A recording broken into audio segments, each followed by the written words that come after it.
जय हिंद, नमस्कार। आप सभी का एक बार फिर स्वागत है। सातवें पे कमीशन और one rank one pension two में एक एनोमली ये भी थी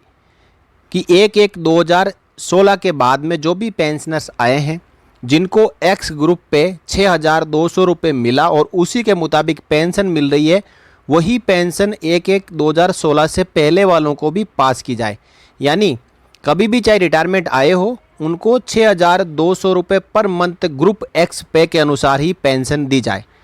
इस पेंशन विसंगति को लेकर लगातार पूर्व सैनिकों द्वारा राष्ट्रपति, रक्षा मंत्री, प्रधानमंत्री जी को लेटर लिखे जा रहे थे, लेकिन मिनिस्ट्री ऑफ डिफेंस के department of ex serviceman welfare ने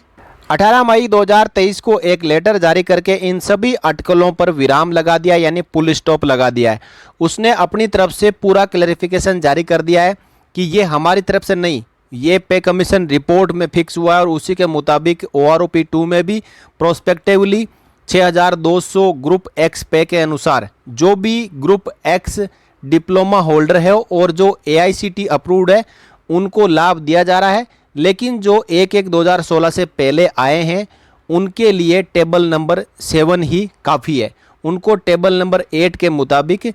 कोई लाभ नहीं दिया जाएगा। और जो टेबल नंबर 8 अलग से जारी हुई है उसका भी reason department of ex serviceman welfare ने यहाँ पे इस लेटर में बता दिया है। तो आइए, जो 18 मई 2023 को DSW ने लेटर जारी किया है उसके हर एक पहलू को हम यहाँ हिंदी में समझ लेते हैं। सबसे पहले आप देखिए, जो इसका सब्जेक्ट है वो है separate table number 8 issued with one rank one pension letter dated 20 January 23 for post 1/1/2016 retired JCOs/OR who were drawing group X pay at the rate ₹6,200 after implementation of 7th CPC regarding। यानी कहा गया है कि जो table number 8 जारी की गई है OROP के letter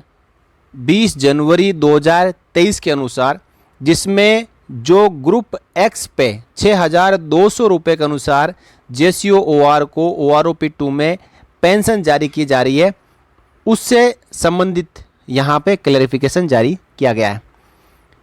department of ex serviceman welfare ने कहा कि हमारे ऑफिस में एक्स सर्विसमैन की ओर से कई ऐसे रिप्रेजेंटेशंस आ रहे हैं कि 1/1/2016 के बाद में जो JCO एंड OR को 6,200 के मुताबिक ग्रुप एक्स पे और पेंशन दी जा रही है, वही पेंशन 1/1/2016 से पहले वालों को भी पास की जाए। तो इसके बारे में department of ex serviceman welfare ने कहा कि छठे पे कमीशन में group X and group Y इनको कॉमन पे स्केल दिया गया 1 जनवरी 2006 से। अब इसके बाद में पे बैंड 1 और पे बैंड 2 में इनकी जो है पे और पेंशन को फिक्स करा गया था, और इसी के साथ में एक डिस्टिंग्विशिंग फीचर रखा, जैसे कि एक्स पे, जिनको कि ग्रुप एक्स के जो serving soldiers JCO and OR और पेंशनर्स को उनका लाभ दिया गया। लेकिन सातवें पे कमीशन के पैरा नंबर 6.2.88 के अनुसार इस रिपोर्ट ने रिकमेंडेशन दिया कि एक्स पे for JCOs/OR in group x 8 rupees 6,200 per month for all X trade which involve obtaining a qualification which is equivalent of a diploma recognized by AICTE। यानी सातवें pay commission में group x जो JCO and OR है उनका यदि diploma AICTE approved है तो उनको 6,200 रुपये पर मंथ पे दी जाएगी। लेकिन जिनका डिप्लोमा AICTE अप्रूव्ड नहीं है उनको 6,200 का आधा यानी 3,600 पे और उसी के मुताबिक 50% पेंशन दी जाएगी। अब नेक्स्ट पैराग्राफ 4 में कहा कि जो सातवें पे कमीशन की रिकमेंडेशन थी कि जो group x JCO and OR है जिनका AICTE अप्रूव्ड डिप्लोमा है ग्रुप एक्स का, उनको 6,200 रुपये और बाकियों को 3,600 रुपये के हिसाब से पे दिया जाएगा।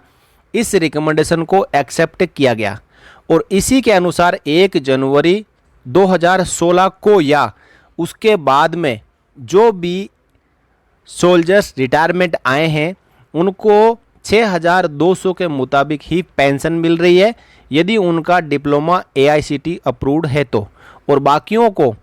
1 जनवरी 2016 के पहले जो आए हैं या 1 जनवरी 2016 के बाद में जिनका डिप्लोमा AICTE अप्रूव्ड नहीं है उनको 3,600 के अनुसार ही पेंशन दी जा रही है। अब नेक्स्ट पैरा नंबर 6 में department of ex serviceman welfare ने यहाँ पे अपनी तरफ से क्लियर बता दिया है कि हमने टेबल नंबर 7 और टेबल नंबर 8 क्यों जारी की, यानी सेम पेंशनर्स के लिए 2 अलग अलग टेबल क्यों जारी की। तो इसके बारे में इन्होंने कहा है कि 1 जनवरी 2016 के बाद में जो भी AICTE डिप्लोमा होल्डर है, जो अप्रूव्ड डिप्लोमा है उनका और ग्रुप एक्स से बिलोंग रखते हो तो उनको 6,200 पे के मुताबिक यानी 3,600 रुपये पर मंथ पेंशन दी जा रही है। और दूसरे ऐसे ग्रुप है JCO एंड OR के जो ग्रुप एक्स में कवर करते हैं लेकिन उनका डिप्लोमा अप्रूव्ड नहीं है, AICTE अप्रूव्ड नहीं है, तो उनको 3,600 रुपये पर मंथ पे के अनुसार 1,800 रुपये पर मंथ पेंशन दी जा रही है। इसी के लिए क्योंकि 1 जनवरी 2016 के बाद में ही OROP2 लागू हुआ है 1 जुलाई 2019 से, जिसमें बेस ईयर 2018 को लेते हुए मिनिमम और मैक्सिमम का जो एवरेज निकाला गया उस एवरेज के बाद में इनकी OROP2 में पेंशन फिक्स करी गई है। तो जो 1 जनवरी 2016 का नियम है जिसमें ग्रुप एक्स का 6200 और 3602 अलग अलग पे और पेंशन बनाई गई है तो उसको प्रोस्पेक्टिवली यहाँ पे अप्लाई करना जरूरी था, और उसी के मुताबिक 2 अलग अलग टेबल नंबर 7 और table number 8 department of ex serviceman welfare PCDA और CGDA द्वारा बनाई गई और वही यहाँ पे इम्प्लीमेंट करी गई है। अब इसी के साथ में इन्होंने और कहा है कि ऑनरेबल सुप्रीम कोर्ट ने भी जो रिट पेटिशन नंबर 419/2016 है उसमें कहा कि सेम रैंक और सेम लेंथ ऑफ सर्विस के पेंशनर्स की पेंशन बराबर नहीं हो सकती। The varying benefit that may be applicable to certain personnel which would also impact the pension payable need not be equalized with rest of the personnel। ये remark supreme court of India ने 419/2016 writ petition का जो final decision आया था उसमें दिया गया है। Honourable supreme court has also observe that the benefit of new element in A pensionary scheme can be prospectively applied. और इसी के मुताबिक जो ग्रुप एक्स की 2 टेबल है 1/1/2016 से जो 7वां पे कमीशन लागू हुआ था और उसी के मुताबिक OROP2 की टेबल जारी की गई है जिसमें टेबल नंबर 7 और टेबल नंबर 8 2 अलग अलग ग्रुप एक्स के लिए टेबल जारी की गई है।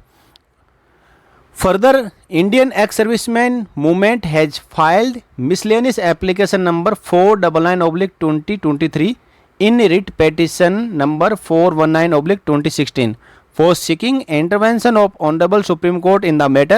Honorable Court on 17 April 23 has found that said miscellaneous application misconvinced and dismissed in accordingly in view of the Honorable Supreme Court judgment dated 16 March 23 जो 419/2016 रिट पेटिशन थी और उसका जो डिसीजन 16 मार्च 23 को कोर्ट ने सुप्रीम कोर्ट ने दे चुकी है, उसी के अनुसार जो miscellaneous application Indian ex serviceman movement ने दायर की थी वो मिसकन्विंस्ड थी, यानी बिना समझदारी के साथ में दायर की गई थी। इसलिए आप 16 मार्च 2023 के ऑनरेबल सुप्रीम कोर्ट के जजमेंट को ही देखते हुए इस जो टेबल को जारी की गई है वो टेबल बिल्कुल सही है। तब finally department of ex serviceman welfare ने कहा है कि जितने भी रिप्रेजेंटेशंस इनके पास में आ रहे हैं AG, PS5, DPA navy, DAV air headquarters और जॉइंट CDA, CGDA इन सब के साथ में PCDA इनके पास में जो आ रहे हैं रिप्रेजेंटेशंस जो RTI डाल रहे हैं एक्स सर्विसमैन या कोई लेटर लिख रहे हैं या फिर कोई सी पेंशन ग्राम के ऊपर कंप्लेंट डाल रहे हैं, तो अब आपको आगे से यही जवाब मिलना है जो इस लेटर में लिखा हुआ है, क्योंकि department of ex serviceman welfare ने यहाँ पे फाइनल लेटर अपनी तरफ से जारी कर दिया है कि टेबल नंबर 7 और टेबल नंबर 8 2 अलग अलग टेबल जारी करने के पीछे मेन कारण क्या था। अब आप कभी भी लेटर लिखोगे तो आपको इसी लेटर का हवाला देते हुए वापस रिप्लाई आ जाएगी। या इस लेटर की कॉपी आ जाएगी। तो आज मैंने आपको इस वीडियो में इस पूरे लेटर को समझा दिया है। अब आप कहीं पे भी आपको ग्रुप एक्स की टेबल नंबर 7 और टेबल नंबर 8 का जब जिक्र करना है तो इस लेटर को भी हमेशा ध्यान में रखना है कि department of ex serviceman welfare ने अपने लेटर के जरिए क्या जवाब है जो सभी एक्स सर्विसमैन को दे दिया है। और इसमें जो जवाब पूरे दिए गए हैं वो रेफरेंस और सुप्रीम कोर्ट के आदेश के को लेते हुए कंसिडर करते हुए जवाब दिया गया है। तो इस प्रकार मैंने आपको 18 मई 2023 को रक्षा मंत्रालय के department of ex serviceman welfare द्वारा जारी किए गए लेटर को यहाँ पे सिलसिलेवार समझाया। जानकारी आपको अच्छी लगी हो तो वीडियो को आप लाइक कर सकते हो और शेयर कर सकते हो, और चैनल पर आप नए हो तो चैनल को आप जरूर सब्सक्राइब कर लें, क्योंकि आपसे जुड़ी हुई जानकारी सबसे पहले आपको इसी चैनल द्वारा दी जाती है। बने रहिए चैनल के साथ, अगले वीडियो में फिर मिलेंगे। तब तक के लिए जय हिंद, जय भारत, वंदे मातरम।